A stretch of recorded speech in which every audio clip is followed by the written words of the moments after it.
Start. The feeling that Gandhiji and Panditji had brought to the fore before our independence is now spreading throughout the world after 40 or 50 years. It is just insanity that we continue to manufacture weapons while the available weapons alone can extinguish the entire world 50 times. It is really madness that 15 to 20 million rupees are spent every minute in the world on arms race. Even a small fraction of it can help a lot in eradicating poverty, diseases, and unemployment. Today, India is paying attention to these things. We are paying attention to human rights and human dignity. South Africa, where Gandhi ji had started his first satyagraha, is still reeling under slavery. The flag of freedom has not still gone up there. It is shameful that 100 years have passed. Hundreds and thousands of freedom fighters have offered sacrifices, including their lives, and the place from where the flame of freedom rose is still under slavery.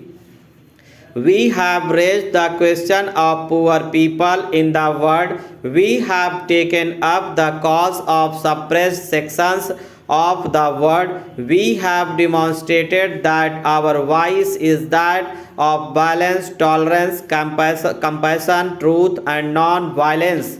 Last month, we signed an agreement in Sri Lanka, an agreement that proved the righteousness of our policy, which demonstrated that the impact of our foreign policy is good and that India was moving on the right path. This is an important achievement in these 50 years. The latest agreement that we have reached and signed has brought peace and cooperation in Sri Lanka. This has strengthened the cause of peace and cooperation in the entire region. We have stalled the activities of those people who were endangering the security of the entire region. Otherwise, the race of power blocks could have reached this region, the neighborhood of India.